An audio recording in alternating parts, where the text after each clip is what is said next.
right? So, yeah, right. So there's a couple of different memories around that too. Chick-fil-A swears that it is what it is right now. It has the hyphens in it, right? And it's, sorry, car going by. And it's CHICK hyphen or dash alive.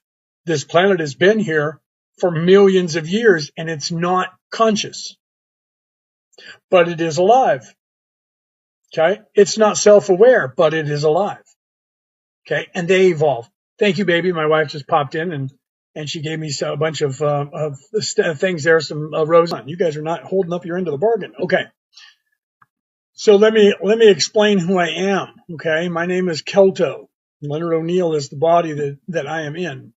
The immortal spirit that is in this body, his name is Kelto, and I have come here from the 11th dimension. It's actually a density there because it's a light energy